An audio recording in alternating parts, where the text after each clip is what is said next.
밤사이 서울과 경기 북부 등 수도권 곳곳에 200mm 안팎의 집중호우가 쏟아졌습니다. 고양시 주교동에는 265mm가 넘는 많은 비가 내렸습니다. 어젯밤 홍수주의보가 내려졌던 서울 중랑천에서는 불어난 물에 차량이 잠기면서 40대 남성 1명이 숨졌습니다. 김포공항과 지하철역 등 도심 곳곳에서 침수 피해가 잇따랐습니다. 이 시각 비가 그친 곳이 많지만 오후부터 수도권을 중심으로 시간당 40mm 안팎의 폭우가 다시 이어지겠습니다. 내일까지 경기 북부에는 최고 250mm, 서울과 강원 영서에는 천둥 번개와 함께 150mm의 비가 예상됩니다. 한미 연합 군사 훈련을 더 중단할 계획이 없다고 매티스 미국 국방부 장관이 밝혔습니다. 곧 재개하겠다는 건 아니지만 북한과 협상이 진행되는 상황을 보고 결정할 것이라고 말해 그동안의 유예 조치는 더 이상 유효하지 않다는 의미로 해석되고 있습니다. 고용과 분배 상황이 악화된 가운데 지난 2009년 이후 가장 증가폭이 큰 470조 5천억 원 규모의 내년도 예산안이 확정됐습니다. 일자리와 복지에 집중한 재정 확대 정책이 효과를 낼 수 있을지, 또 재정 부담을 장기적으로 감당할 수 있을지 관심입니다.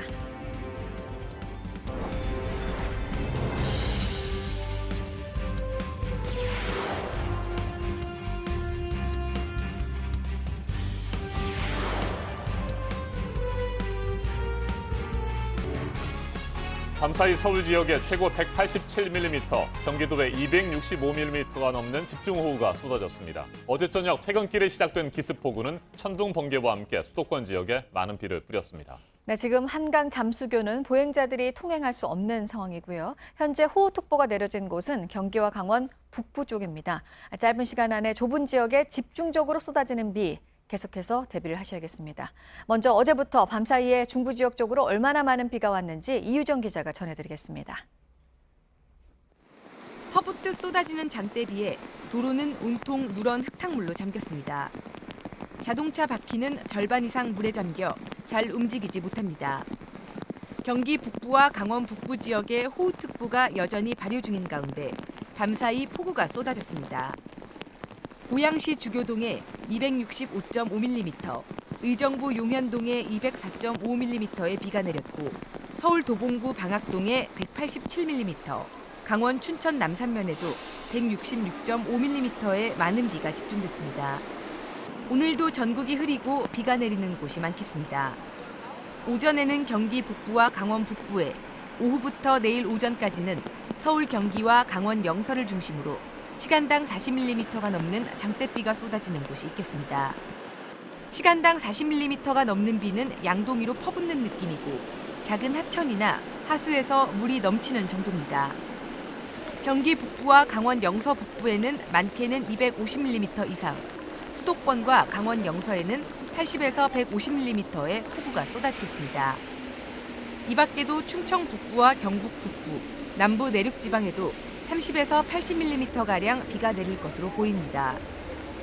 중부지방을 중심으로 집중호우가 내리면서 한강 홍수통제소는 어제 오후 3시부터 팔당댐 5개 수문을 열고 초당 3,700톤을 방류하고 있다고 밝혔습니다.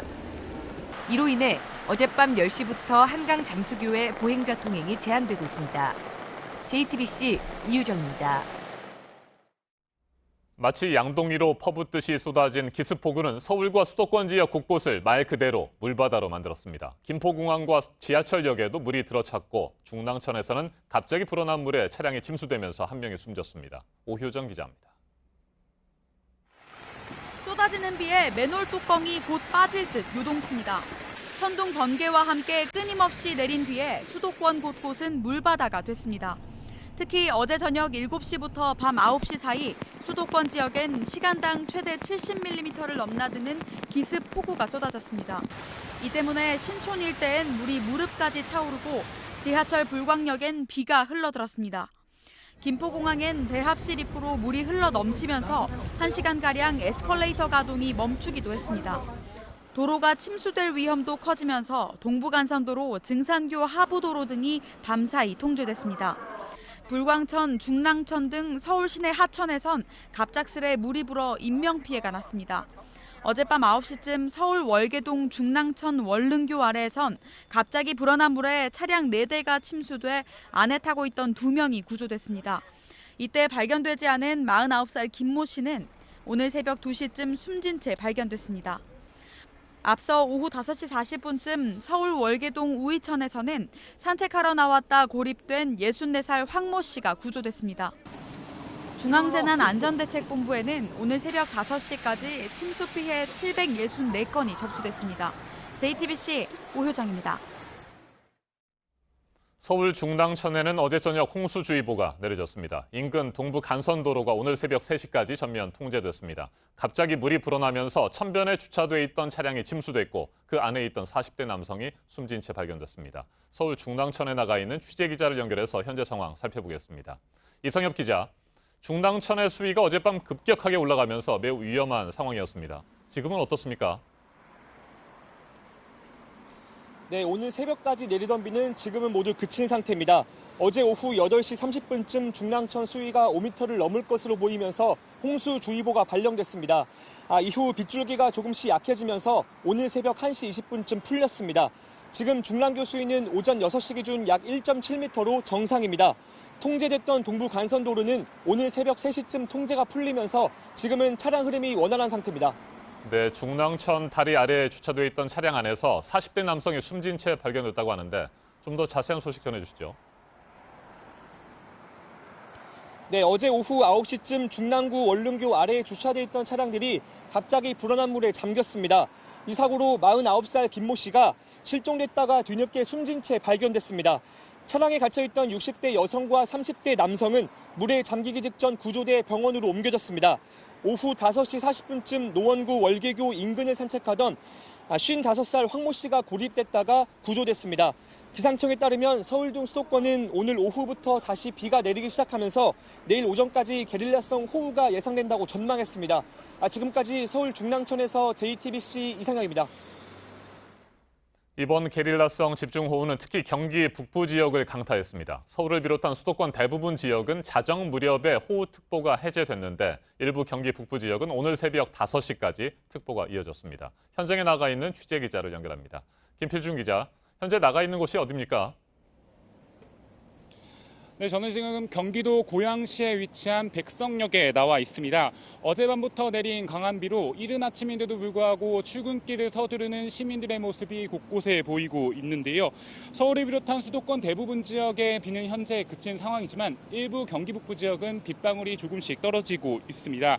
고양시의 경우 어제 시간당 최고 70mm 이상의 비가 내렸고 250mm 이상의 누적 강수량이 집계됐습니다. 밤사이 비 피해도 이어졌는데요. 고양시의 경우 70가구가 넘는 곳에서 침수 피해 신고가 들어왔고 도로 53곳이 물에 잠겨 한때 통제되기도 했습니다. 특히나 파주시에 있는 운정역은 어젯밤 7시 45분쯤 낙뢰로 추정되는 원인 때문에 신호기가 고장이나 1시간가량 열차 운행이 중단되기도 했습니다. 네, 다행히 지금은 비가 그쳤지만 오늘도 경기 북부 지역에는 많은 비가 예상되고 있는 상태예요. 네, 그렇습니다. 오늘 경기 북부 지역은 어제처럼 게릴라성 호우가 이어질 전망입니다. 오늘 오후부터 비가 쏟아지기 시작해 많은 곳은 250mm 이상 내릴 것으로 전망되는데요. 따라서 현재 이 지역엔 예비특보가 걸려있는 상황입니다. 관련 지자체들은 어제처럼 퇴근 시간에 비가 쏟아질 것을 대비하여 주요 도로 등을 점검할 예정이라고 밝혔습니다.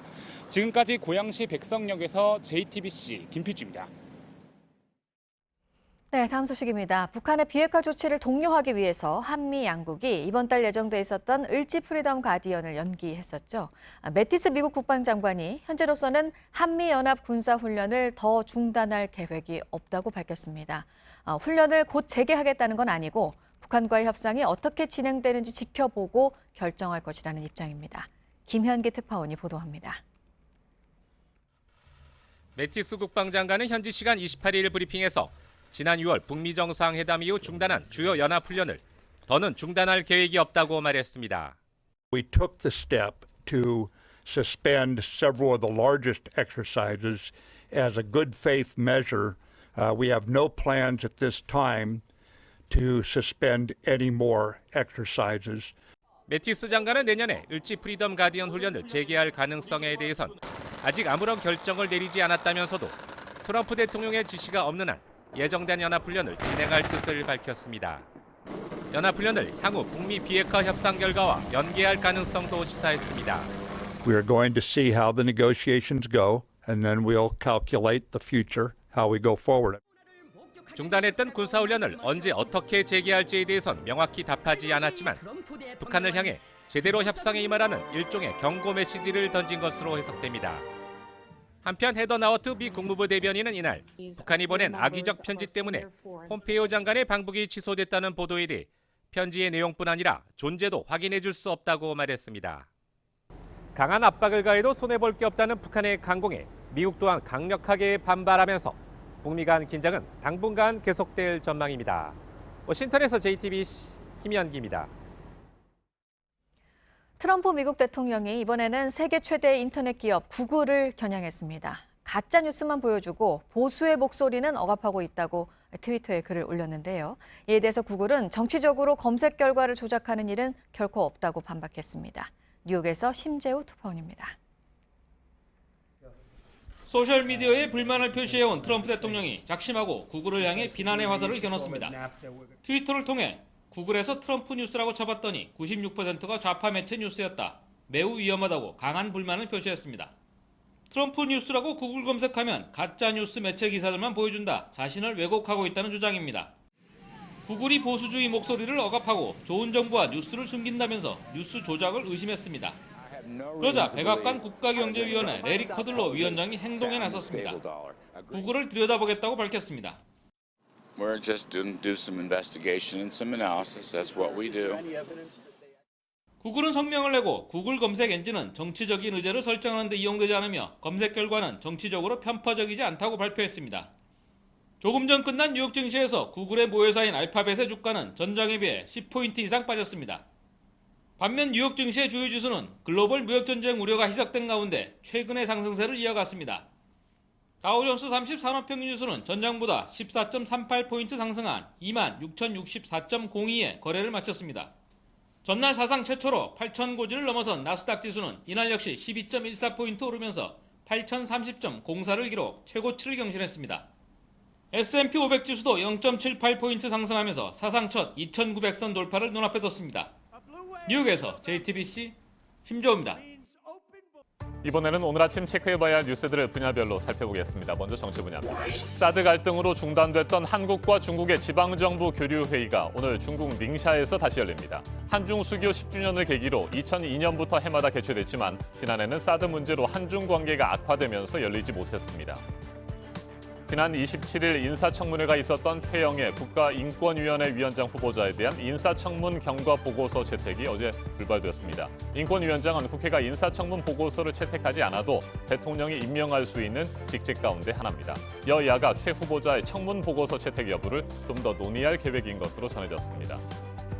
피감기관의 지원을 받아 외유성 해외 출장을 갔다는 의혹을 받고 있는 자유한국당 김무성 의원과 바른미래당 정병국 의원이 시민단체로부터 고발을 당했습니다.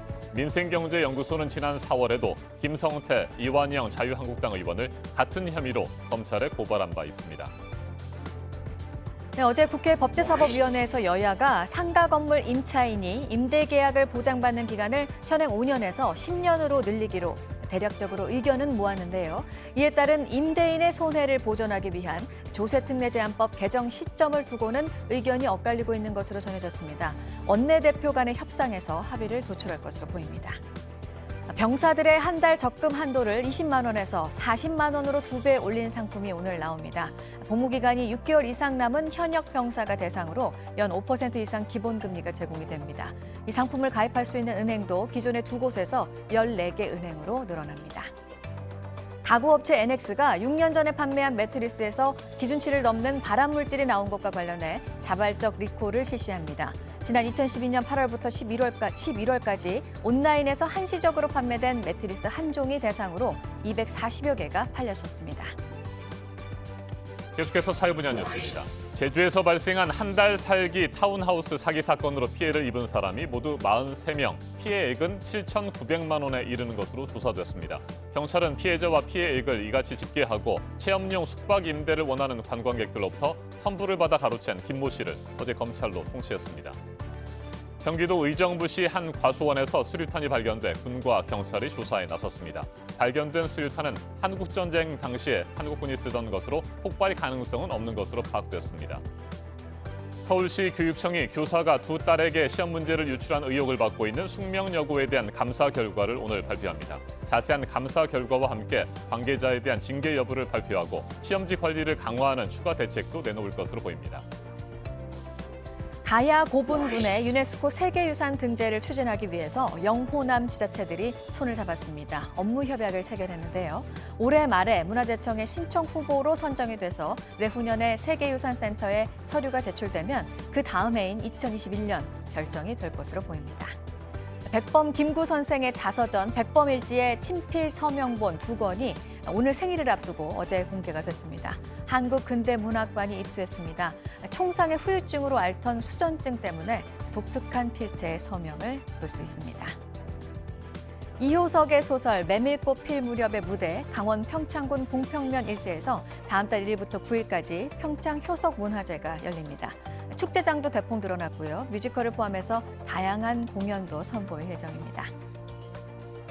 네, 어제 김동연 경제부총리가 저희 JTBC 뉴스룸에 나와서 장하성 청와대 정책실장과 늘 통화를 하고 자주 만나는데 왜 둘의 만남이 뉴스가 되는지 모르겠다 이런 말도 했습니다. 두 사람이 오늘 만납니다. 정례회동입니다. 불화설이 계속 나오고 있는 상황에서 앞서 문재인 대통령은 완벽한 팀워크를 주문했었고 앞으로 이런 형식의 만남은 꾸준히 이어질 것이란 전망입니다. 전국 소상공인들이 오늘 오후에 서울 광화문 광장에서 대규모 집회를 엽니다. 2년 동안 29%가량 인상된 최저임금 관련 제도 개선을 촉구하고 그동안 주장해 왔었던 것처럼 규모별, 업종별로 최저임금을 다르게 적용할 것을 요구할 예정입니다. 네, 오늘 우리나라와 베트남과의 아시안게임 축구 4강전 관심이 뜨겁죠. 사상 처음으로 4강에 올라오면서 지금 4기가 하늘을 찌르는 박항서 감독의 베트남 팀인데요. 하지만 우리 대표팀 두 경기에서 해트트릭을 기록한 황의조 그리고 손흥민 선수를 앞세워서 반드시 승리한다는 각오입니다.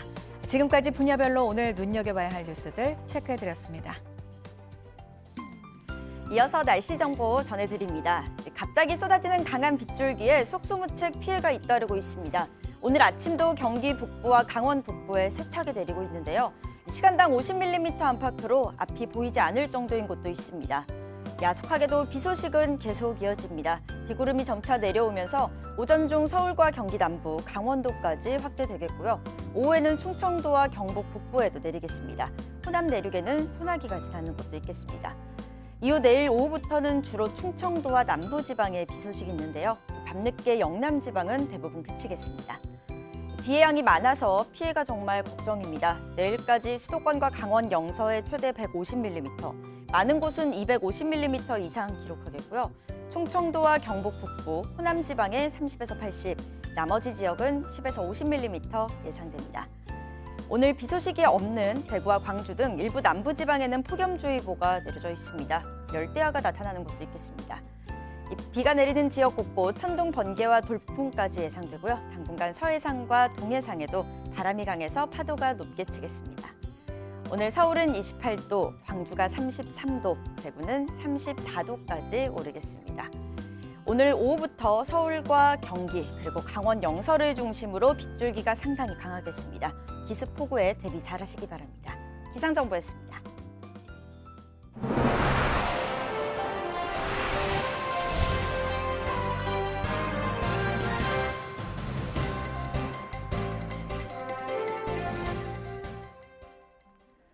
산부인과 의사들이 낙태 수술을 전면 거부하기로 했습니다. 정부가 낙태 수술을 비도덕적 의료 행위로 규정하자 이에 반발하는 겁니다. 이정엽 기자입니다. 서울의 한 산부인과 의원 입구에 임신 중절 수술은 거부한다라는 포스터가 붙어 있습니다. 대한산부인과 의사회 소속 의사들이 인공 임신 중절 수술, 낙태 수술을 전면 거부하기로 했습니다. 발단은 지난 17일 개정된 의료관계 행정처분 규칙입니다.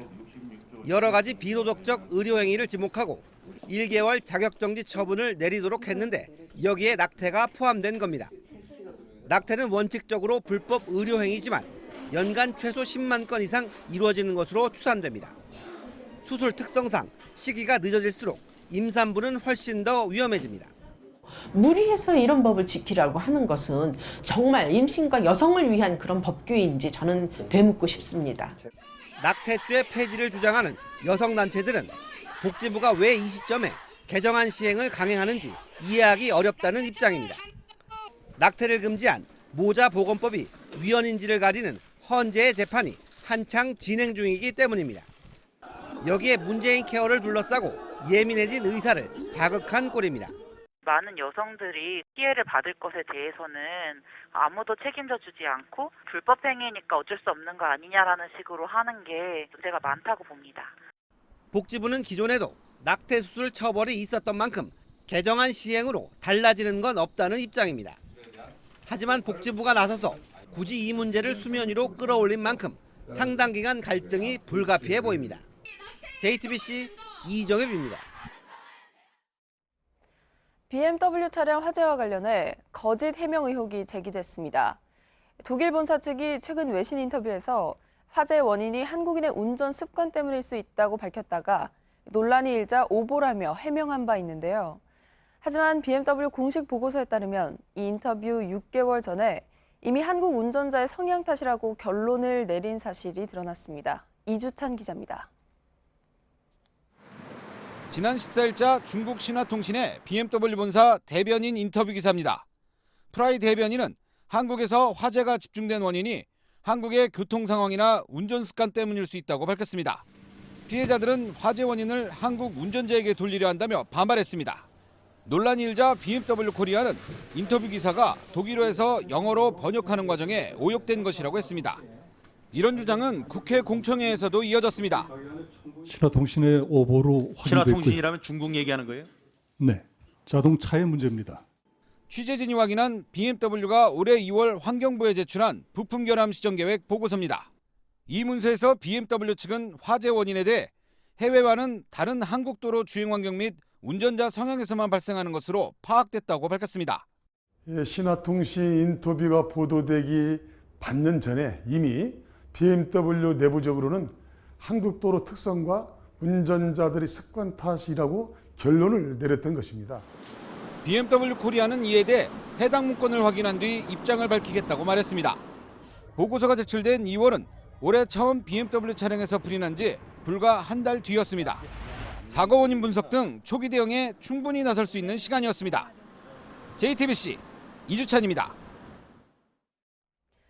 경찰이 2009년 쌍용 자동차 파업을 진압하면서 노동자들을 상대로 대테러 장비를 사용한 것으로 드러났습니다. 진압 작전을 최종 승인한 건 청와대라는 사실도 새로 밝혀졌습니다. 백수진 기자입니다. 무장한 경찰들이 열을 맞춰 공장을 에워쌉니다. 헬기가 건물 위로 물을 뿌리고 지나갑니다. 옥상에선 노조원들이 시위를 하고 있습니다. 2009년 있었던 경찰의 쌍용차 노조 진압 현장입니다. 경찰 진상조사위원회 조사 결과 당시 경찰이 노조원들을 상대로 고무탄, 테이저건 등 금지된 장비를 사용했던 것으로 드러났습니다. 작전 수행엔 대테러 임무를 담당하는 경찰 특공대가 투입됐습니다.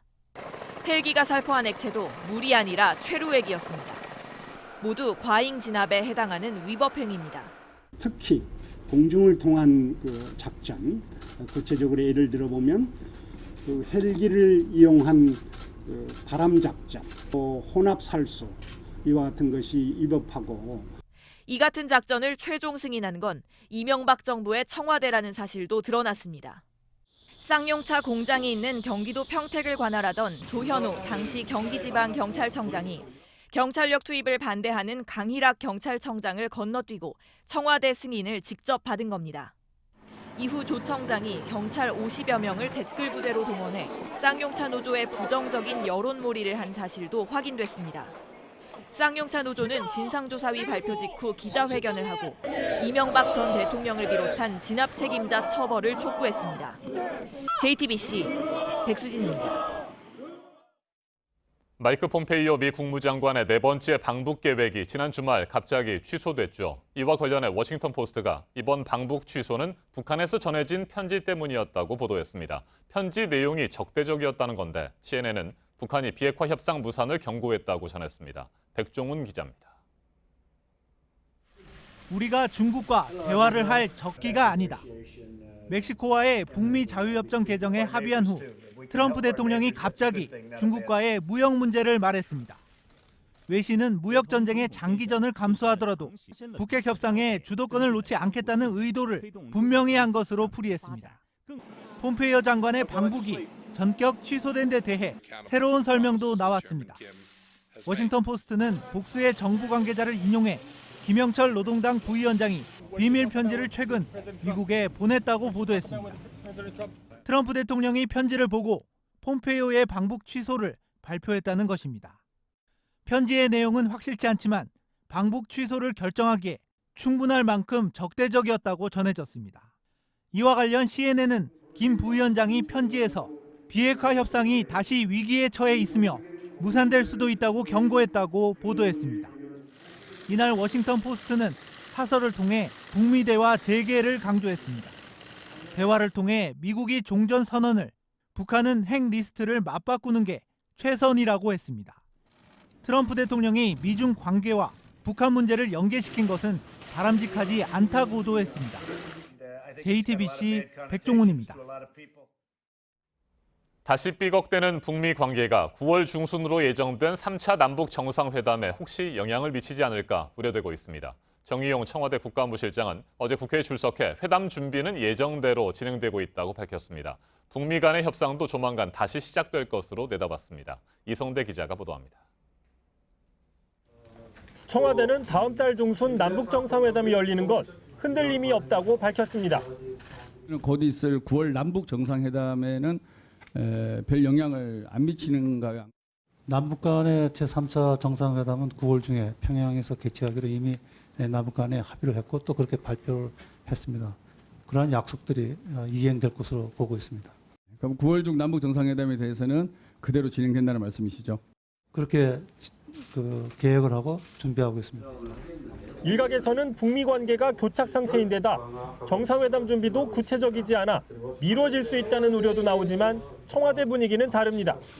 3차 남북 정상회담이 오히려 북미 관계에도 도움이 될 거라는 입장입니다. 청와대 측은 늦춰지는 실무 준비도 날짜만 정해지면 집중적으로 마칠 수 있다고 밝혔습니다. 정의용 안보실장은 교착 상태인 북미 관계에 대해서도 어느 정도의 진통은 피할 수 없다면서도 다만 북미가 모두 대화 의지가 확고해 조만간 협상이 다시 시작할 것으로 기대한다고 말했습니다. JTBC 이성대입니다. 북미 관계가 다시 경색되고 있습니다. 북한과 미국이 서로 벼랑 끝 전술을 구사하고 있다는 분석도 나옵니다. 문재인 대통령의 중재자 역할은 더욱 커졌습니다. 복잡한 한반도 정세를 풀어낼 해법은 없는 것인지 김용현 동국대 북한학과 교수와 자세하게 짚어보겠습니다. 안녕하십니까? 네, 안녕하십니까? 네, 교수님. 북한 김영철 노동당 부위원장의 편지 때문에 폼페이오 국무장관의 방북이 취소됐다. 네. 이같이 미국 언론이 보도를 했습니다. 그 편지에 어떤 내용들이 담겨 있을까요? 편지의 내용은 아마 이제 북한 요구, 미국 요구의 이제 불일치 이 부분에 대한 북한의 반발 이것이 포함되어 있다 이렇게 봐야 될 것 같습니다. 특히 이제 미국 쪽에서 요구하는 비핵화, 선비핵화 조치에 대해서 종전선언을 강하게 주장하는 내용이랄지 또는 평화협정 체결과 관련된 이야기를 편지에서 담았을 가능성이 있다. 그래서 미국을 북한이 압박하는 그런 모양새를 띠는 거기에 대한 미국 쪽의 반발이 바로 폼페이오 장관의 방북 중단으로 나왔다 이렇게 봐야 될 것 같습니다. 네. 다만 이제 이거 편지 하나로 이러한 사태가 발생했다 이렇게 보기는 어려울 것 같고요. 그동안 북미 간에 접점을 찾지 못하면서 서로 삿바손을 벌이는 그것의 연장선상에서 폼페이오 장관의 방북이 취소됐다 이렇게 평가할 수 있겠습니다. 네, 한미 당국이 공식적으로 그 내용을 밝히고 있는 상태는 아닙니다만 미국 그렇습니다. 언론에서 계속해서 적대적이라는 내용들이 나오고요. 네네. 종전 선언을 넘어서 평화협정 체결까지 요구했다. 네네. 이런 내용들 앞서 말씀하신 대로 그런 부분들이 계속해서 보도가 되고 있습니다. 북한이 현재 노리고 있는 속셈은 뭐라고 보십니까? 우선 이제 북한 입장에서는 평화협정 체결 문제랄지 이것은 그동안 비핵화 논의의 최종 지점에서 나올 수 있는 것들이기 때문에 현재 이제 종전 선언을 북한은 이야기를 하고 있습니다. 그렇지만 이제 평화협정 논의를 이제 보다 구체적으로 북한이 들고 나왔다. 뭐 이것이 사실이라면 그것은 북한이 상당히 길게 멀리 포석을 두면서 미국을 압박하는 그런 모양새다 이렇게 봐야 될 것 같습니다. 네. 아무래도 비핵화 평화체제 논의의 초기 단계에서의 첫 단추를 어떻게 깨느냐, 특히 미국이 전방위적으로 북한을 압박해오면서 미중 관계 그 과정에서 또 북한을 보는 뭐 그런 것에 대한 북한의 불만, 또 북한 나름대로는 미국과의 앞으로의 대화나 또는 모든 것들을 풀어가는 데 있어서 북한이 판을 끌고 가야 되는데 지금 상황에서는 미국에 끌려갈 수도 있다. 그것에 대한 브레이크를 거는 것, 또 미국은 그것을 용납할 수 없다는 차원에서 상호 간에 강대강의 그런 삿바 싸움을 펼치고 있다. 이렇게 볼 수 있겠습니다. 네, 앞서 폼페이오 장관이 이번에 4번째 평양을 방문하게 되면 빅딜이 네네. 이루어질 수 있다. 뭐 이런 전망들이 나오지 않았습니까? 그렇습니다. 북한이 핵무기 리스트를 신고하고 미국이 종전선언에 합의해주는 뭐 네네. 이런 빅딜의 얘기가 나왔었는데 이처럼 북한이 강하게 나오는 것은 말이죠. 네. 북한은 나름대로 핵무기 리스트 신고라든지 이런 것들을 뭐 계획대로 준비할 생각이 있는데 네. 미국 측이 종전선언이라든지 이런 부분에 대해서 적극적으로 나오지 않았다. 뭐 이런 생각들을 혹시 가지고 있는 건 아니겠습니까? 어떻게 보십니까? 그 부분도 분명히 북한은 미국에 대한 오해를 하고 있다 이렇게 볼 수 있습니다. 지금 북미 관계는 처음부터 상호 신뢰 속에서 출발했다기보다는 하나 둘 신뢰를 쌓아가는 과정이다 이렇게 봐야 되는데 네. 초기 이 과정에서 미국이 요구하는 것과 북한이 요구하는 것의 차이들이 여전히 해소되지 않고 있다. 북한은 지금 할 만큼 다 했다라고 보고 있는 것이고 미국은 북한이 더 많은 비핵화 선 조치를 해야 된다고 보는 것입니다. 또 북한 입장에서는 미국에게 요구하는 종전선언이 북한이 했던 조치에 비해서는 별게 아니다 이렇게 북한은 보는 것이고 미국은 종전선언을 일단 받아들이기 시작하면은 미국이 북한에 끌려갈 수밖에 없다. 네. 그런 차원에서 북한을 상당히 좀 압박하고 미국은 또 북한을 압박하고 북한은 또 미국을 또 압박하는 뭐 그런 상황이 현재의 모습이다. 그러니까 결국 비핵화 평화체제 전체 논의로 볼 때는 시작 단계, 출발 단계에서 첫 단추를 깰 때 상호 간의 그런 줄다리기가 어쨌든 격렬하게 지금 진행되고 있는 그 과정이다 이렇게 봐야 될 것 같습니다. 네, 앞서 김영기 특파원의 보도로 전해드린 내용입니다만 네네. 매티스 국방장관이 한미 연합훈련을 더는 중단하지 않겠다 이런 네네. 입장을 밝혔습니다. 네네. 언제든지 한미 연합훈련을 다시 시작할 수 있다는 뜻인데 네네. 이것도 미국의 압박책이라고 보면 되겠죠. 그렇습니다. 이제 미국도 벼랑 끝 전술을 북한이 펼치려고 하는 것에 대해서 미국도 맞불을 놓는다 이렇게 우선 봐야 될 것 같습니다. 네. 그동안 이제 미국이 북한에 대해서 취했던 조치 중에 중요한 것이 한미 군사훈련의 일시적인 중단이었습니다. 물론 거기에는 이제 전제가 비핵화 평화체제 논의가 지속되는 동안 중단한다고 돼 있는데 매티스 장관의 지금 발언을 보면은 현재는 비핵화 평화체제 논의가 제대로 진행되지 않고 있다 이렇게 지금 보고 있는 것 같습니다. 네. 그런 차원에서 한미 군사훈련 중단을 이제는 취소할 수 있다 이런 이야기를 하고 있는데 그렇지만 그렇다고 해서 당장 한미 군사훈련이 중단되거나 이건 아닌 것 같습니다. 지금 한미 군사훈련이 뭐 목전에 있는 것도 아니고요. 그래서 우선은 북한에 대해서 미국 내부에서 취할 수 있는 또는 선언적으로 할 수 있는 그런 조치의 일환으로 매티스 장관의 발언이 나왔다. 그렇다고 해서 이것이 북미 간의 현재의 어떤 상황 자체를 판을 깨거나 이런 차원으로의 그런 접근은 아니다. 이렇게 봐야 될 것 같습니다. 네. 다음 달 중순으로 예정된 3차 남북 정상회담 네네. 어떤 영향을 미치게 될지 이 부분도 분명히 우려가 있습니다. 정의용 청와대 국가안보실장은 예정대로 준비는 진행되고 있다 이렇게 얘기를 했습니다만 네네. 교수님께서는 어떻게 전망하세요? 혹시 영향은 없을까요? 정의용 실장께서 하신 이야기는 어쨌든 그 한미 군사훈련 중단 조치를 매티스 장관 이야기하고 또 지금 북미 관계가 좋지 않지만 남북 관계 차원에서는 정상회담 예정대로 준비한다는 것입니다. 네. 다만 이제 그동안 남북 정상회담, 3차 정상회담 날짜를 잡지 않았던 것은 매티스 장관의 방북 결과를 보고 날짜를 잡자 이런 차원이었다라고 봐야 되거든요. 그렇게 보면 어쨌든 지금 북미 간의 이런 삿바 싸움 이 국면에서 남북 정상회담이 영향을 받을 수밖에 없는 것은 분명한 사실이다. 다만 이제 남북 정상회담을 어떤 각도로 보느냐에 따라 달라질 수가 있다고 보는데요. 남북 정상회담을 현재 북미 간의 관계가 지금 어려워지고 있는 이 상황을 획기적으로 개선할 수 있는 그런 상황을 만들어낼 수 있다면 남북 정상회담이 예정대로 개최될 수 있다고 봅니다. 다만 이제 북미 관계 자체가 더 어려워지고 서로 그런 삿바 싸움을 더 격렬하게 벌이는 이런 상황이라면 우리 정부로서도 좀 더 신중한 또 접근을 할 수도 있다. 이런 판단을 할 수밖에 없다고 봅니다. 네, 한 가지만 더 짚어보죠. 앞서 트럼프 대통령은 폼페이오 장관의 평양 방문을 취소하면서 네네. 중국의 책임론을 다시 거론했어요. 네네. 미중 간의 무역 전쟁도 언급을 했고요. 예. 그래서 다음 달 9월 9일 북한의 정권 수립 70주년을 맞아서 네네. 시진핑 주석이 평양을 방문할 수도 있다 이런 얘기들이 나왔었는데 네. 어려워지는 것 아니냐? 이런 전망들 나오는데 어떻게 보십니까? 역시 이제 이번에 폼페이오 장관의 방북을 트럼프 대통령이 중단시킨 조치는 아마 그 시진핑 주석이 방북을 그 억제하기 위한 그런 차원에서의 행보였다 이렇게 볼 수도 있을 것 같습니다. 대중국 관련된 부분은 트럼프 대통령의 생각은 아마 거기에 분명히 다다랐다 이렇게 봐야 될 것 같거든요.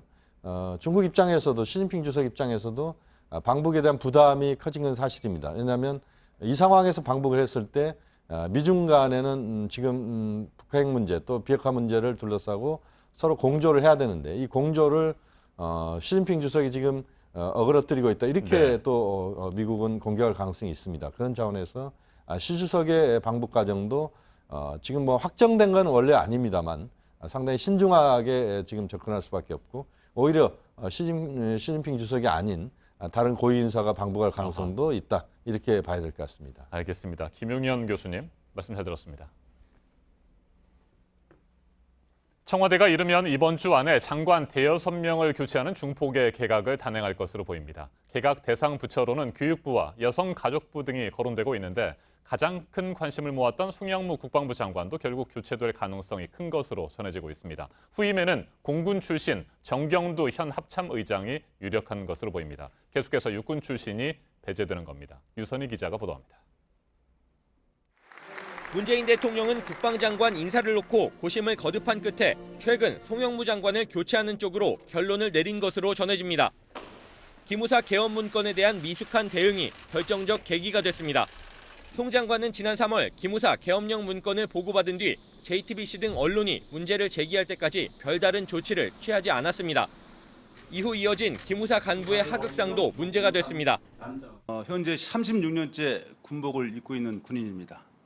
따라서 의원님의 질문에 대해서 군인으로서 명예를 걸고 한 인간으로서 양심을 걸고 답변드리겠습니다. 대한민국의 대장까지 마치고 장관하고 있는 사람이 거짓말하겠습니까? 그러면은 네. 그건 아닙니다. 취임 후 계속된 실언도 군의 위상을 실추시켰다는 지적을 받아왔습니다. 때문에 국방개혁을 위해 유임해야 한다는 주장도 있었지만 경질에 무게가 실렸습니다. 후임엔 공군 출신인 정경두 현 합참의장이 유력하게 거론됩니다. 육군 출신 장관으로는 국방개혁에 한계가 있다는 문 대통령의 의중이 반영된 것으로 알려졌습니다. 해군 송 장관에 이어 공군 정의장을 장관에 임명해 군내 육군과 육사 중심주의 문화를 뜯어고치고 임기 말엔 대선 공약인 문민 국방장관을 추진하겠다는 겁니다. 정 의장은 합참 전략기획본부장을 지낸 전략통으로 전현직 한미연합 사령관들로부터 지지를 받는 것으로 알려졌습니다. JTBC 유선입니다. 네, 지금부터는 어제 정부가 확정을 한 내년도 예산안을 좀 들여다보겠습니다. 금융위기 직후인 2009년 이래 증가폭이 가장 큽니다. 올해보다 9.7%가 늘어난 470조 5천억 원 규모인데 일자리와 복지에 방점이 찍혀 있습니다. 이렇게 돈을 쏟아붓고 일자리 창출에 장기적으로 효과가 있을지가 역시 문제입니다. 먼저 송지혜 기자입니다. 내년에 일자리에 투입되는 예산은 23조 5천억 원으로 올해보다 22% 늘어납니다. 늘어난 예산은 고용 쇼크로 특히 타격이 큰 취약계층의 일자리를 만드는 데 집중 투입할 계획입니다. 보다 더 고민한 부분은 어떻게 하면 일자리를 하나라도 더 만들 수 있을지, 이 고용 취약 계층에 대한 직접적인 일자리 창출에 신경을 많이 썼습니다. 우선 3조 7천억 원을 노인과 여성, 장애인 등 취약계층의 일자리 90만 개 이상을 만드는 데 쓰기로 했습니다. 올해 직접 일자리 예산보다 5,705억 원 늘어난 규모입니다. 어린이집 보조교사 15,000명과 아동 안전지킴이 1,000명 등 사회서비스 일자리도 9만 4천 개 만듭니다. 공무원은 국가직과 지방직을 합쳐 3만 6천 명을 새로 뽑기로 했습니다. 파출소와 지구대 순찰 인력 등 경찰관 6,300여 명, 집배원 2,300여 명 등입니다. 지난해 12,000명, 올해 27,000명에 이어 내년에 다시 공무원 충원 규모를 크게 늘린 겁니다. 전문가들은 고용 충격이 임시직, 영세 자영업자 등에 집중되고 있는 만큼 재정을 풀어 이들의 고통을 줄여주는 건 필요하다고 말합니다. 다만 한시적 공공일자리와 공무원 충원만으론 한계가 뚜렷한 만큼 고용시장을 회복시켜 민간 일자리를 늘릴 구체적인 대책이 이어져야 한다는 지적입니다. JTBC 송지혜입니다. 복지 예산도 큰 폭으로 늘었습니다. 지난해보다 올해보다 12% 늘려 잡았는데 정부 예산안이 국회를 통과한다면 이번 정부 들어서 2년 연속으로 복지 부분은 12%대 증가합니다. 고용 쇼크와 함께 우리 사회의 악화된 분배 상황을 반영을 했습니다. 정재우 기자입니다. 내년 복지 예산은 저소득층의 사회 안전망을 확충하는 데 초점을 맞췄습니다. 우선 생계급여, 의료급여 등 기초생활보장을 위한 예산이 대표적입니다. 규모가 가장 큰 건 기초연금으로 내년 4월부터 소득이 하위 20%인 노인 150만 명이 한 달에 30만 원을 받을 수 있습니다.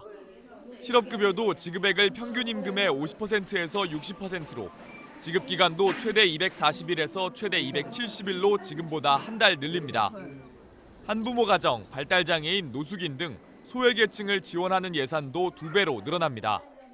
한부모 가정에 지원하는 아동 양육비는 14세 미만 자녀가 있을 때 월 13만 원을 지원했는데 내년부터는 18세 미만으로 대상을 늘리고 금액도 월 20만 원으로 높입니다. 정부 예산안이 국회를 통과할 경우 복지 예산은 이번 정부 들어 2년 연속 12%대로 증가하게 됩니다. 급속한 저출산 고령화에 공적연금, 건강보험 등 정부가 의무적으로 지출해야 할 예산의 비중도 전체의 절반을 넘었습니다. 정부는 세수가 잘 거쳐 당장은 부담이 크지 않다면서 앞으로 불필요한 지출을 줄여 재정 건전성을 유지할 계획이라고 밝혔습니다. JTBC 정재우입니다. 네, 그리고 이국종 교수의 호소로 공론화됐었죠. 중증 외상센터를 늘리기 위해 관련 예산도 늘었습니다. 또 강남역 살해 사건에 대한 대책으로 남녀 공용 화장실을 분리하는 데도 예산이 투입됩니다. 이 소식은 이현 기자가 전합니다. 중증 외상센터에 직원이 딱 300명 있습니다. 임신 6개월 된 간호사가 헬기를 타고 나갈 사람이 없으니까 배가 불룩해가지고 헬기에 뛰어오르고. 내년도 예산안에 담긴 응급의료 인프라 확충 예산은 997억 원, 지난해보다 약 160억 원 증가했습니다. 이 돈은 권역 외상센터를 현재 13개에서 15개로 늘리고 전국에 4대뿐인 119 닥터 헬기 2대를 더 사는 데 쓰입니다.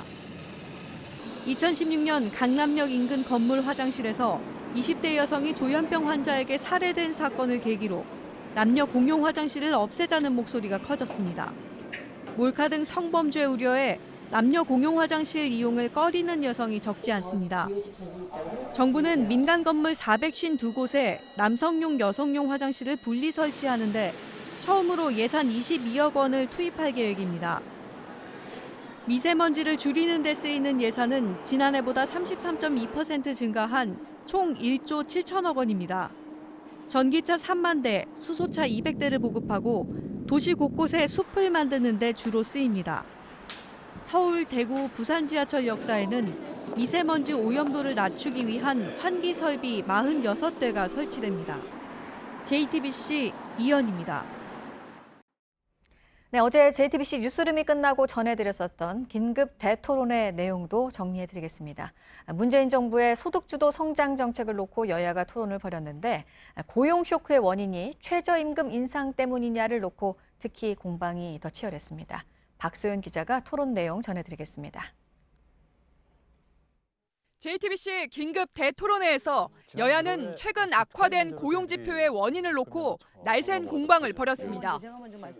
김성태 자유한국당 원내대표는 정부의 소득주도 성장 정책이 기업들의 투자 심리를 얼어붙게 만들었다고 주장했습니다. 제대로 된 일자리는 기업으로부터 만들어지는 거지 국가재정, 국민들이 낸 세금 가지고 우리 일자리를 만든다는 것은 이건 대단히 잘못된 거예요. 김관영 바른미래당 원내대표는 최저임금의 가파른 인상을 고용지표 악화의 원인으로 꼽았습니다.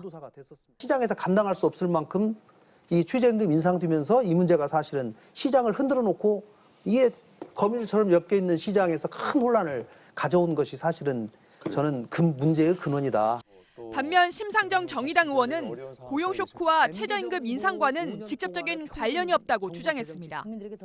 정부가 역대 최소 추경 예산을 편성하는 등 긴축 재정을 펼친 게 문제였다고 지적했습니다.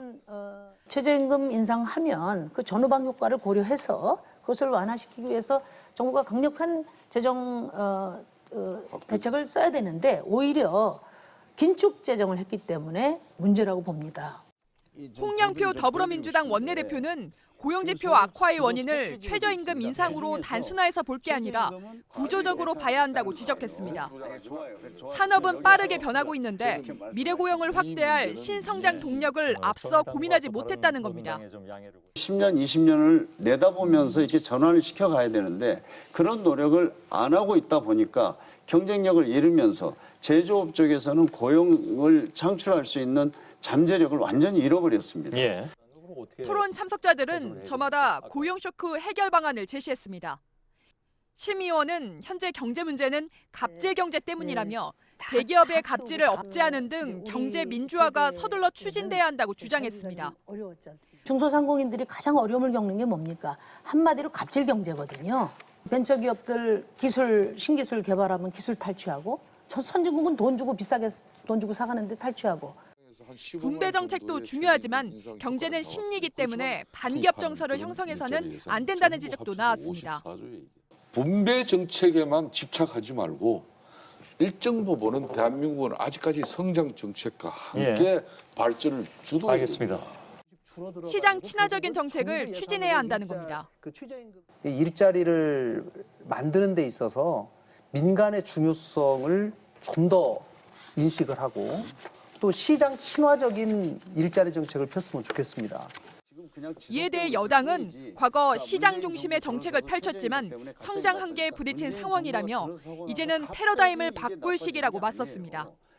성장 잠재력의 한계에 부딪힌 이 상황에서 이 구조조정의 과도기에 지금은 재정을 통해서 할 수밖에 없다. 그렇게 좀 이해를 해주셨으면 좋겠습니다. 이전 정권과 현 정부의 일자리 정책을 놓고도 신경전이 벌어지기도 했습니다. JTBC 박소연입니다. 지난 27일 밤 경기도 구리시 강변북로를 달리던 승용차가 갓길에 세워진 화물차를 들이받아 2명이 숨졌다는 소식 어제 이 시간에 전해드렸습니다. 그런데 사고를 낸 운전자가 배우 박혜미 씨의 남편으로 확인됐습니다. 술에 만취한 상태에서 운전대를 잡았던 건데 차에 함께 타고 가다가 숨진 2명은 박 씨 회사의 배우들이었습니다. 이혜원 기자가 보도합니다. 화물차 뒷바퀴가 나뒹굴고 주변엔 파편이 가득합니다. 경기도 구리시 강변북로의 토평나들목 근처에서 교통사고가 났습니다. 달리던 승용차가 갓길에 세워둔 25톤 화물차와 2.5톤 공사용 트럭을 잇따라 들이받은 겁니다. 운전자는 배우 박혜미 씨의 남편이자 공연기획자인 45살 황민 씨였습니다. 이 사고로 황 씨의 차에 타고 있던 5명 중 20살 여성 유모 씨와 33살 남성 유모 씨가 숨졌습니다. 2명 모두 박혜미 씨가 운영하는 뮤지컬 공연 회사에 소속된 배우였습니다. 며칠 서 있었어요. 장마 동안 일 보다가 사고 나는데 그 상대방에서 음주 받아버렸다면 자고 있지. 그친다고. 운전 당시 황 씨의 혈중 알코올 농도는 0.104%로 면허 취소 수준이었습니다. 부상을 입은 황 씨는 경찰 조사에서 아시안게임의 한국 대표팀 축구 경기를 보면서 술을 마시다 자리를 옮기던 중이었다고 진술했습니다. 경찰은 황 씨에 대해 구속영장을 신청할지 검토 중입니다. JTBC 이혜원입니다. 배우 박혜미 씨의 남편이 만취 상태로 운전하다가 교통사고를 냈고 동승자 2명이 앞서 전해드린 대로 숨졌습니다. 사고 당시 혈중 알코올 농도는 면허 취소 수준이었던 것으로 확인됐습니다. 음주운전에 대한 처벌을 강화해야 한다는 목소리가 다시 국민청원으로 이어지고 있습니다. 양지민 변호사와 법적 쟁점들을 짚어보겠습니다. 어서 오십시오. 안녕하세요. 네, 변호사님. 2명이 숨지고 3명이 크게 다치는 음주운전 교통사고였습니다. 술에 이미 만취한 상태였는데 술을 더 마시기 위해서 이동하다가 사고를 냈다고 합니다. 사고 경위부터 하나 살펴보죠. 네, 맞습니다. 이게 27일 오후 11시가 조금 넘은 시각에 네. 그 토평 나들목 인근에서 남양주 방향으로 가다가 이제 사고가 발생했는데요. 총 5명이 차에 탑승을 하고 있었고요. 이들은 사실상 술자리를 한 2번 정도 가진 이후에 3번째 술자리로 가다가 네. 이렇게 사고가 발생한 것으로 지금 알려지고 있고요. 일단 5명이 탑승해 있었지만 조수석과 그리고 조수석 뒷자리에 탑승한 2명이 사망했고 나머지 3명은 사실상 생명에는 큰 지장이 없고 간단한 부상 정도만 당한 것으로 알려져 있습니다. 그리고 사망자 2명이 모두 지금 운전자의 부인인 박혜민 씨가 운영하고 있는 그 뮤지컬 소속사의 네. 소속으로 알려지고 있어서 더 안타까운 상황입니다. 네, 사고를 낸 박혜미 씨의 남편은 구속이 불가피한 상황이 되는 겁니까? 어떻게 되는 거죠? 일단은 지금 수사기관에서는 구속영장 청구를 검토하고 있다라고 지금 얘기가 나오고 있는데요. 일단은 가장 중요한 것은 그 전에 이런 그 교통법규 위반이라든지 아니면 운전을 하다가 어떤 사상자를 낸 전과가 있는지도 살펴봐야 될 네. 필요성이 있고요. 일단은 2명의 사망자가 발생을 했고 그리고 나머지 3명이 다 부상당한 상황이기 때문에 건강상의 이유가 있지 않다라고 한다면 사실은 피해가 굉장히 막중한 점을 고려하면 구속영장 청구 가능성도 충분히 있다라고 봅니다. 네, 음주운전 삼진 아웃죄가 있지 않습니까? 네. 말씀하신 대로 음주운전을 해서 사고를 냈고 이로 인해서 사람이 다치거나 숨지게 될 경우에 구속되는 상황들 그런 내용들을 좀 설명을 좀 해주시죠. 그렇습니다. 말씀하신 것처럼 음주운전 삼진 아웃제가 이제 도입이 되면서 기본적으로 내가 운전을 해서 사고를 냈는데 사람이 사망하거나 다치게 되면 일단은 구속 수사가 원칙이고요. 그리고 형량 적용에 있어서도 사실은 일반적으로는 교통사고가 났을 때 교통사고 처리 특례법상에 이제 운전을 해서 내 과실로 사람을 다치게 하거나 사망하게 했을 때 그 이제 업무상 과실치사상죄를 적용을 하는데요. 그런데 만약에 이제 음주 상태가 굉장히 심각한 정도, 네. 그러니까 지금 혈중 알코올 농도가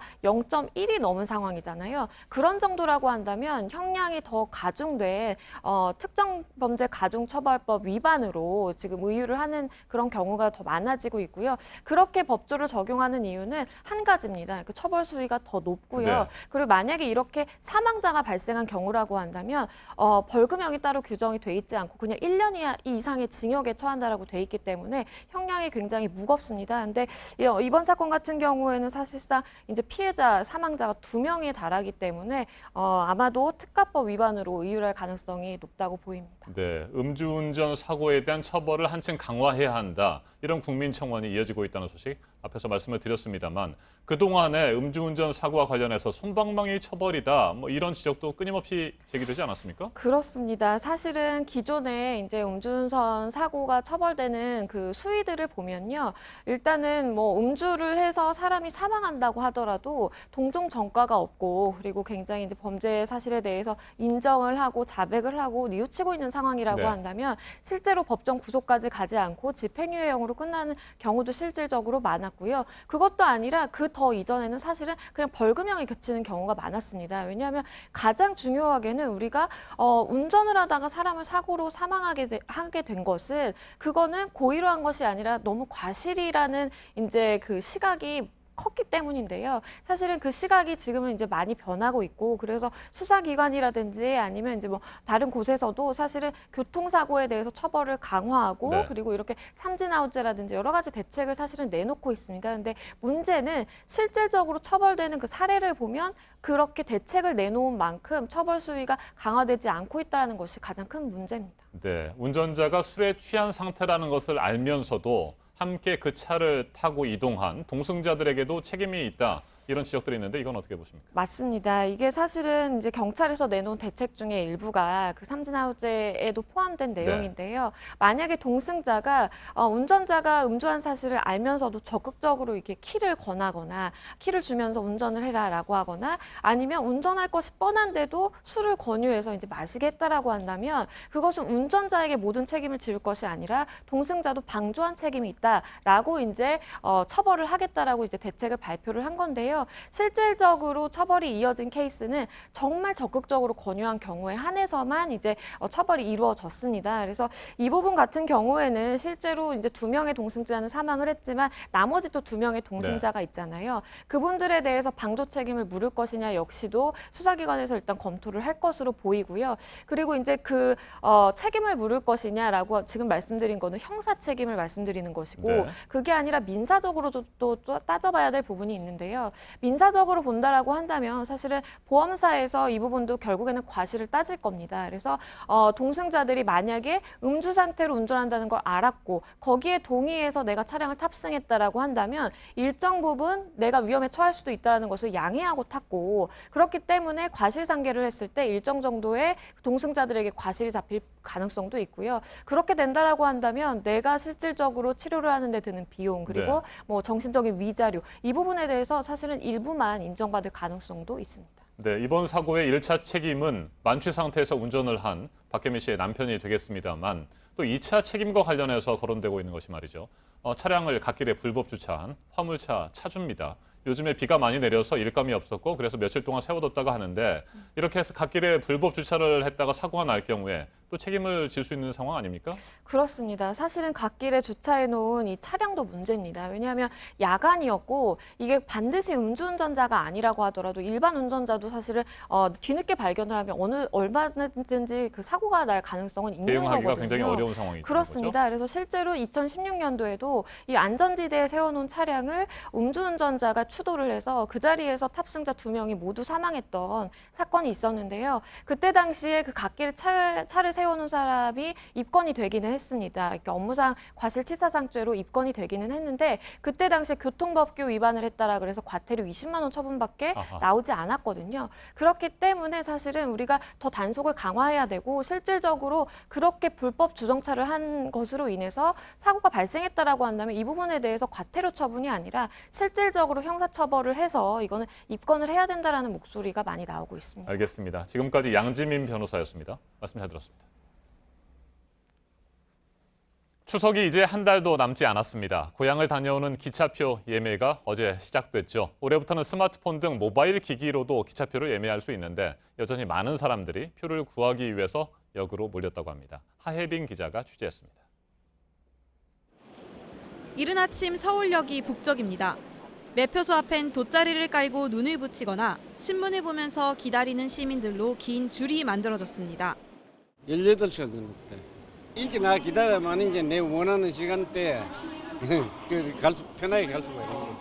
올해는 스마트폰 등 모바일 기기로도 추석 기차표를 구할 수 있게 됐지만 이용자가 몰려 접속이 잘 안 되자 역으로 나온 사람이 많았습니다. 올해 처음으로 모바일이 그게 됐잖아요. 확인해보니까 서버가 또 터져가지고 차라리 현장에서 하면 안전하게 또 할 수 있으니까 그래서 와서 했던 것 같아요. 코레일은 어제 하루 동안 총 53만 석이 팔려 예매율 44%를 기록했다고 밝혔습니다. 어제는 경부, 경전선 등의 예매가 끝났고 오늘은 호남, 전라선 등의 추석표를 구할 수가 있습니다. 역에서는 오전 9시부터 11시까지, 모바일 기기로는 오전 7시부터 오후 3시까지 예매가 가능합니다. JTBC 하혜빈입니다. 네, 그야말로 게릴라성 폭우입니다. 비구름대가 이곳저곳을 옮겨다니면서 지역적으로 짧은 시간에 집중적으로 비를 쏟아내고 있습니다. 어제 새벽에는 대전과 충청, 그리고 오늘 아침에 전해드린 대로 어제 저녁부터 밤 사이에는 서울을 비롯한 수도권에 폭우가 내렸는데요. 이번 비의 특성상 예보도 어렵고요. 대비를 한다고 해도 피해를 막기가 어려운 상황입니다. 정영재 기자입니다. 차들이 도로 한가운데 잠겨있고 버스가 지나며 일으킨 물결이 승용차 앞유리를 때립니다. 물은 도로를 넘어 인도와 상가까지 들어갑니다. 세상에. 난리. 여기도 약간 높은 지역인데 물이 가득 차서 있더라고요. 근데 여기는 지금 전기 판넬로 되어 있어서 지금도 계속 찌걱찌걱 물이 나와요. 이렇게. 골목 주택가도 잠겼습니다. 도로가 잠기자 시민들이 직접 하수구를 뚫어보기도 합니다. 아파트 지하 주차장은 제 발목이 잠길 정도로 물이 차올랐습니다. 미처 대피하지 못한 차량은 침수되지 않도록 바퀴 아래 돌을 받쳐놓은 상태입니다. 어제 대전에 시간당 최고 65mm, 오전에만 140mm의 비가 내렸습니다. 주택 25채, 건물 18곳이 물에 잠겼습니다. 그런데 침수 현장에서 경찰이나 공무원들은 볼 수 없다며 불만을 터뜨리는 시민들이 많았습니다. 지난주부터 집중호우에 충분히 대비했다고 했지만 비만 오면 새던 농수산물 시장 지붕은 올해도 여전했습니다. 이거 1, 2년도 아니고 매년 하는 일인데 오늘 밖에서 쓰레받기 막 이런 걸로 물 퍼내느라고 난리 나서. 200mm의 비가 내린 경북 고령에서는 장미와 상추 농가가 침수되는 등 논과 밭 6.8헥타르가 물에 잠겼습니다. 낙동강 하류도 넘쳐서 한때 부산 일부 도로가 통제되기도 했습니다. 강 중상류인 경남 합천과 경북에 많은 비가 온 데다 만조까지 겹친 겁니다. 충북 음성에선 넘치는 하천물에 57살 김모 씨 차량이 고립되기도 했습니다. JTBC 정영재입니다. 노숙인과 이주 노동자를 포함해 의료 사각지대에 있는 환자들을 무료로 진료해 오고 있는 신환식 요셉 의원 원장이 사회공헌도가 높은 의료인에게 수여하는 성천상을 받았습니다. 신환식 원장은 가톨릭의대 교수직 정년을 6년 남겨두고 퇴직한 뒤 지난 2009년부터 자선의료기관인 요셉 의원에서 진료를 하고 있습니다. 우리나라뿐 아니라 필리핀과 몽골, 네팔에서도 봉사활동을 하고 있고 필리핀 빈민 지역에는 분원을 열기도 했습니다.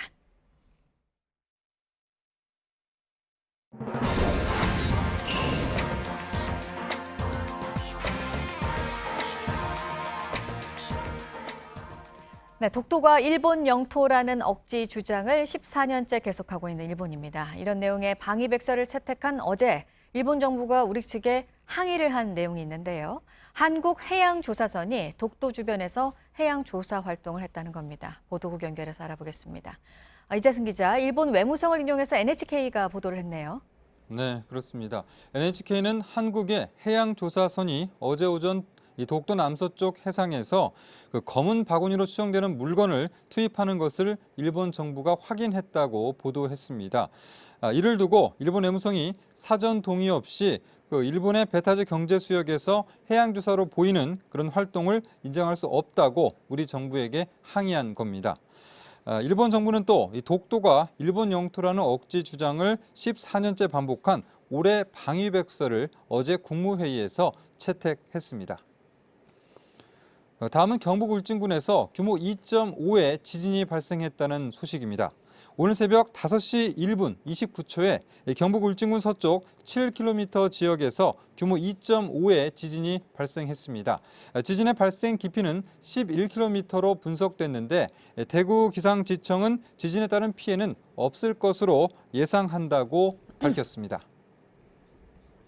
네, 그리고 콜롬비아가 남미 국가연합에서 탈퇴를 한다고 하는데 이제 회원국이 얼마 안 남았다고요? 네, 그렇습니다. 그 보수 우파 성향의 이반 두케 콜롬비아 대통령이 방송 연설에서 남미 국가연합 탈퇴를 공식 선언했습니다. 이 두케 대통령은 남미 국가연합은 그간 베네수엘라 독재에 공범처럼 행동해 왔다면서 이에 탈퇴서를 제출했고 6개월 후에 발효될 것이라고 말했습니다. 남미판 유럽연합을 내건 남미 국가연합은 지난 2008년 5월에 만들어졌습니다. 남미에 대한 미국의 영향력을 줄이고 또 궁극적으로 남미 통합을 지향한다는 목표를 제시하면서 창설 당시 국제사회의 주목을 받았습니다. 그러나 지난해 1월부터 이 사무총장 공석 상태가 계속되고 또 재원 조달도 제대로 이루어지지 않으면서 최근에는 회의도 거의 열리지 않고 있습니다. 지금까지 아침엔 지금 JTBC 이재승입니다.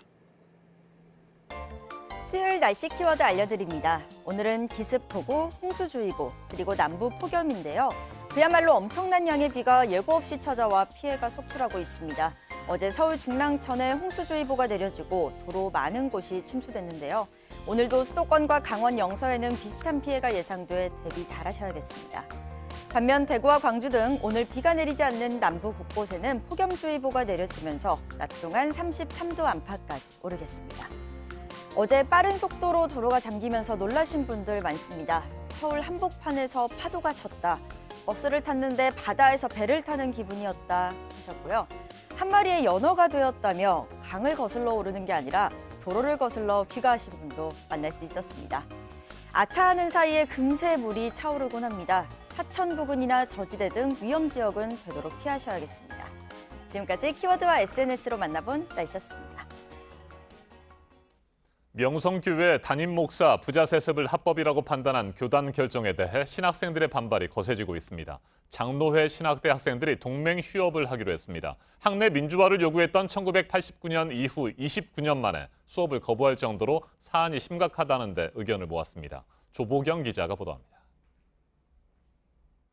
검은 옷을 입은 학생들이 학교 강당에 모였습니다. 2학기 개강 예배가 끝나자 비상 학생총회를 열고 동맹 휴업을 논의했습니다. 명성교회 세습을 비판하기 위해서입니다. 총회에 참석한 739명 가운데 470명이 휴업에 찬성했습니다. 불법 세습 사태에 대해서 일단 학생들이 침묵하지 않아야 된다고 생각을 했고요. 학생들은 교단 총회가 열리는 다음 달 10일까지 필수 수업을 제외한 모든 수업에 불참하기로 했습니다. 장신대가 동맹 휴업에 들어간 건 1989년 학내 민주화 등을 요구한 이후 29년 만입니다. 수업을 받을 권한은 학생들에 있어서 가장 최고의 권리잖아요. 그 권리를 놓아가면서까지 사회에 알리고 싶었기 때문에 학생들은 교단 총회에서 세습을 인정한 판결을 되돌려야 한다고 요구했습니다. 이제 이 명성교회 세습 사건은 총회가 아니면 바르게 처리할 방법이 없습니다. 학생들은 수업 거부와 함께 촛불 집회 등의 세습 반대 운동도 벌일 방침입니다. JTBC 조보경입니다. 명성교회 세습을 합법이라고 판단했던 곳은 교단 재판국입니다. JTBC 취재진이 재판국의 판결문을 자세하게 살펴봤는데 교회 측의 논리를 대부분 그대로 받아들였습니다. 교단의 최고 의사결정기구인 총회가 나서서 재심을 요구해야 한다는 목소리가 커지고 있습니다. 이한길 기자입니다. 8대 7로 김하나 목사님의 청빙 결의가 유효하도록 그렇게 표결의 결과가 나왔습니다. 명성교회 부자 세습을 인정한 교단 재판국의 판결문입니다. 먼저 눈에 띄는 건 세습이란 용어 자체가 잘못됐다는 논리를 편 대목입니다. 재판국은 세습이란 용어를 쓰는 건 재벌을 향한 반감 혹은 반기업 정서를 이용해 교회에 대한 불신을 조장하려는 시도라고 했습니다. 김하나 목사 취임을 세습이 아닌 정당한 승계라고 주장한 명성교회 측 논리를 받아들인 겁니다. 또 명성교회가 속한 교단은 헌법에 은퇴하는 목회자 자녀는 해당 교회의 담임 목사가 될 수 없다고 규정하고 있습니다. 하지만 재판국은 김사만 목사가 은퇴한 지 2년 뒤 아들 김하나 목사가 취임했기 때문에 세습이 아니라는 교회의 주장 역시 그대로 받아들였습니다. 반면 세습을 불법으로 판단한 7명의 재판국원은 별도 의견을 통해 이번 결정으로 교단 헌법이 사문화될 수 있다고 우려했습니다.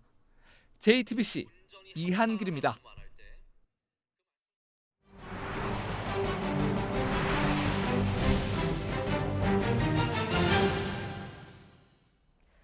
대만에서 중국어와 함께 영어를 공용어로 쓰는 문제를 놓고 중국과 대만이 갈등을 빚고 있습니다. 우리로 치면 총리격인 대만 행정원정이 내년에 영어를 공용어로 삼겠다고 말하면서인데요. 중국은 문화 독립을 노린 술책이라며 반발하고 있습니다. 신경진 특파원입니다. 대만이 영어를 제2 공식 언어로 삼도록 격려하자 미국의 싱크탱크 브루킹스 연구소가 올해 2월에 발표한 혼란 속의 짓을한 제목의 대만 정책 제안 보고서입니다. 대만의 정경련격인 공업총회는 지난달 브루킹스를 인용해 영어화 운동을 촉구했습니다. 전 세계 약 20억 명이 사용하는 영어와 프로그래밍 언어가 곧 한 나라의 경쟁력이라며 전 국민 영어화 운동은 이미 늦출 수 없다고 주장했습니다. 중국 정부가 대만 독립론자로 지목한 나이칭더 행정원장은 내년 영어 공용화 정책을 약속했습니다. 我们希望呢，能够让英语跟中文成为未来台湾的双语啦，也让台湾成为双语的国家。 중국은 즉각 반발했습니다. 차잉원 총통의 신남양 국제화 정책에 편승해 중국어의 위상을 약화시키는 문화적 독립 행위에 불과하다는 겁니다. 대만에서도 논란이 벌어졌습니다. 대만 칭화대의 리자퉁 명예교수는 영어 공용어 국가는 대부분 영국 식민지라고 주장하며 영국 식민지도 아닌 대만이 왜 영어 공용어를 삼으려 하나라고 했습니다. 대만 수교국에 대한 중국의 외교 안보 공세가 거세지는 가운데 영어 공용화 논쟁이 중국과 대만 사이의 긴장도를 키우고 있습니다. 베이징에서 JTBC 신경진입니다. 필리핀의 한 축제 현장에서 폭탄이 폭발해 1명이 숨지고 35명이 다쳤습니다. 현지 시간 27일 필리핀 남부 이술란 마을의 한 거리 축제 현장에서 폭탄이 터졌습니다. 지금까지 1명이 숨지고 35명이 다쳤는데요. 폭발한 사제 폭탄은 축제 현장 인근의 오토바이 밑에 숨겨져 있었습니다. 이슬람 국가 IS가 자신들이 테러의 배후라고 주장했습니다. 차량이 다가오는데 엄마가 아이를 차 쪽으로 밀어냅니다. 그러더니 직접 차 앞에 들어 눕는데요. 중국의 한 CCTV에 포착된 이 황당한 상황. 돈을 노린 아이 엄마가 고의로 차에 치이려고 했는데 사기 행각에 자신의 아이까지 이용했습니다. 누리꾼들은 아무것도 모른 채 범죄에 이용된 아이를 엄마로부터 떼어놔야 한다며 분노를 표출했는데요. 경찰이 정확한 사건 경위를 조사하고 있습니다. 미국의 한 남성이 그동안 수집해온 디즈니랜드 소품들을 경매에 내놨는데요. 그 수익이 우리 돈으로 92억 원을 넘었습니다. 하늘을 나는 코끼리 덤보 놀이기구가 경매에 나왔습니다. 낙찰가는 48만 3천 달러, 우리 돈으로 5억 원이 넘는데요. 예상 금액의 4배가 넘었습니다. 25년간 디즈니랜드의 물건을 꾸준히 수집해온 남성이 주최한 경매인데요. 총 판매액은 830만 달러, 우리 돈 92억 원입니다. 남성은 자신의 예상을 뛰어넘는 금액이라며 경매 수익금 일부를 아동단체에 기부하겠다고 밝혔습니다. 거대한 물기둥이 하늘로 솟아오릅니다. 현지 시간 26일 스위스 취리히 호수에서 포착된 용오름 현상인데요. 다음 날에도 그리스 코르프 인근 해안에서 용오름 현상이 목격됐습니다. 용오름은 따뜻한 수온과 찬 공기가 충돌해 대기가 불안정해지면서 나타나는 기류 현상인데요. 전문가들은 배나 비행기가 용오름 인근을 지나게 되면 기류에 휩쓸려 위험할 수 있다며 주의를 당부했습니다.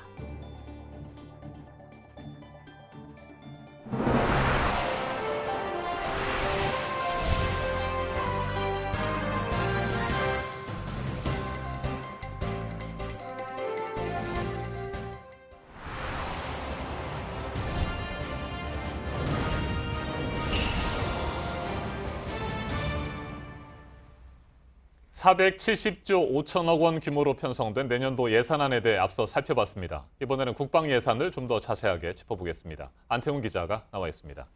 안 기자, 내년도 국방 예산이 46조 7천억 원 규모로 편성이 됐습니다. 올해보다는 예산이 많이 늘어난 겁니까? 네, 그렇습니다. 또 그 가운데 좀 짚어보면 15조 4천억 원 가량은 방위력 개선비로 책정이 됐습니다. 네. 그러니까 무기 사겠다는 얘기입니다.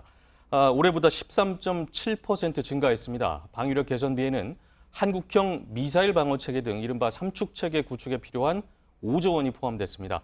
문재인 대통령은 강한 안보 없이는 평화를 지킬 수 없고 또 만들어갈 수도 없다 이렇게 여러 차례 밝힌 바가 있습니다. 이 같은 국정 철학과 궤를 같이 하는 예산 편성이라고 할 수 있겠습니다. 네, 그럼 내년 그 국방 예산에서 뭐 눈에 띄는 부분이 좀 있습니까? 네, 그 부분 좀 짚어보려고 일단 제목부터 보시면 이렇습니다. 네, 깔깔이 외투 사라질까? 이게 무슨 말이냐면 그 전방부대는 좀 춥습니다. 그래서 소위 이 깔깔이라고 하는 그 내피죠. 그것이 지급돼 있는데 이것을 패딩 점퍼로 지급해 주겠다는 겁니다. 네. 네, 그렇다고 해서 깔깔이라고 불리는 이 방상 내피죠.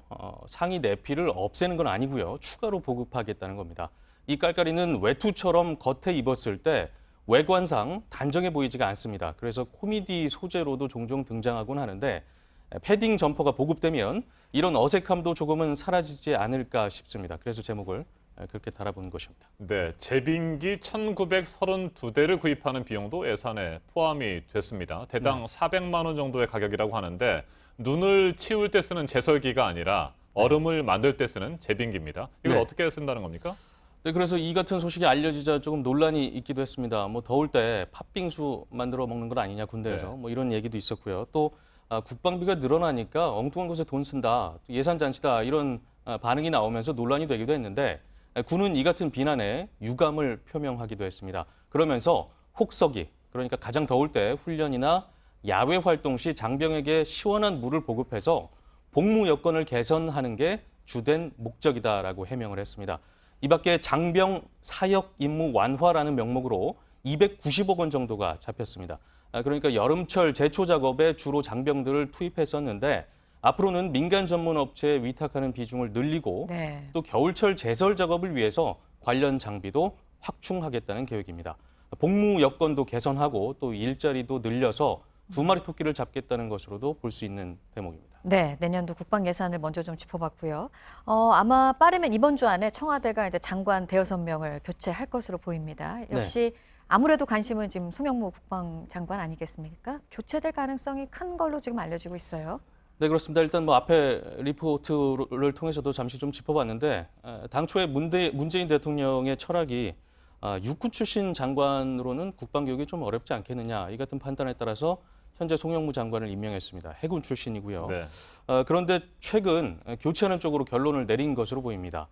기무사 개업 문건에 대한 미숙한 대응이 결정적인 계기가 됐다는 분석입니다. 네, 그런데 계엄령 문건 작성과 관련한 논란 이전에도 송영무 국방부 장관 여러 가지 부적절한 언행으로 문제가 좀 있었고요. 교체설도 계속해서 나오지 않았습니까? 네, 그렇습니다. 그래서 제목을 일단 이번에는 송영무 장관의 말 이렇게 좀 잡아봤습니다. 말 3개입니다. 그래서 말도 좀 3개를 뽑아봤는데 좀 짚어보면 이렇습니다. 보시면 지난해 11월에는 미니스커트 발언이 논란이 됐고요. 또 올해 2월엔 공식 석상에서 문정인 외교안보 특보를 그 사람이라고 지칭해서 부적절하다는 비판을 받기도 했습니다. 화면으로 나오고 있죠. 또 7월에는 마찬가지로 여성 비하 발언으로 구설에 올랐습니다. 이 가운데 미니스커트 발언을 준비했는데 들어보시겠습니다. 식사 전에 얘기와 미니스커트는 짧을수록 좋다고 하죠. 네, 논란이 되자 당시 송 장관은 바로 사과했습니다만 농담이라도 부적절하다는 지적이 계속해서 나왔습니다. 당시 송 장관 뒤에 있던 통역 장교의 표정이 눈길을 끌기도 했습니다. 뒤에 보시는 것처럼요. 현장에 있던 미군과 외신 기자들에게 통역하면서 눈을 동그랗게 뜨며 놀란 듯한 표정을 지었습니다. 네, 여기까지 듣도록 하겠습니다. 안태훈 기자였습니다. 대기 오염이 사망률을 높인다는 것은 이미 알려진 사실이죠. 그런데 이번에는 대기 오염이 지능을 떨어뜨린다는 연구 결과가 나왔습니다. 네, 가장 영향을 많이 받는 계층 60대 중반 이상의 남성인 것으로 조사됐습니다. 이한주 기자입니다. 대기 오염에 노출되면 심각한 지능 저하로 이어질 수 있다. 미국 예일대와 중국 베이징대 공동 연구진이 2010년부터 2014년 동안 중국 전역에서 3만 2천 명을 대상으로 조사한 연구 결과입니다. 연구진이 언어와 연산 테스트를 한 결과 대기 오염에 장기간 노출될수록 점수가 낮아졌습니다. 대기 오염에 따른 체내 활성산소 증가가 신경세포 염증과 신경퇴화를 불러와 결국 지능 저하로 이어질 수 있다는 분석입니다. 대기 오염에 따른 지능 저하는 평균적으로 1년치 학습량을 모두 잃는 수준으로 조사됐습니다.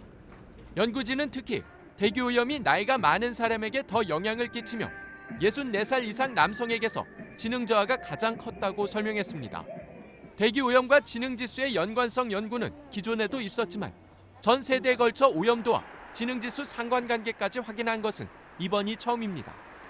이번 연구는 미국 국립과학원 저널 최신호에 실렸습니다. JTBC 이한주입니다. 한국 테니스의 간판 정연이 US 오픈 1회전에서 기권승을 거두며 2회전에 진출했습니다. 초반 고비를 넘기고 끈질긴 승부 끝에 거둔 승리였는데요. 이 대회에서 2회전 진출이 최고 성적인 정연은 16강에 도전합니다. 조민중 기자입니다. 정연이 경기가 시작되자마자 베랑키스의 게임을 브레이크합니다. 하지만 곧바로 자신의 서브 게임을 놓쳐 경기는 원점으로 돌아갔습니다. 정연은 이후 서브 게임을 주고받는 공방 끝에 1세트를 4대6으로 내줬습니다. 경기 흐름을 뺏긴 2세트 초반까지도 고전이 계속됐습니다. 강력한 서브와 리턴을 앞세운 베란키스는 정현의 서브 게임을 빼앗으며 5대2까지 앞섰습니다. 전열을 재정비한 정현은 곧바로 5대5로 균형을 맞췄고 타이브레이크에서 8대6으로 이기며 크게 포효했습니다. 3세트는 정현의 일방적인 승리였습니다. 정현은 3세트 강력한 리턴으로 압박해 6대0으로 끝냈습니다. 3세트 오른팔 통증으로 치료를 받았던 베란키스는 4세트 자신의 게임을 놓치자 바로 기권했습니다. 정현의 끈질긴 투지가 만든 승리였습니다. 정현은 2회전에서 84위 미카엘 쿠쿠시킨과 다툽니다. JTBC 조민주입니다.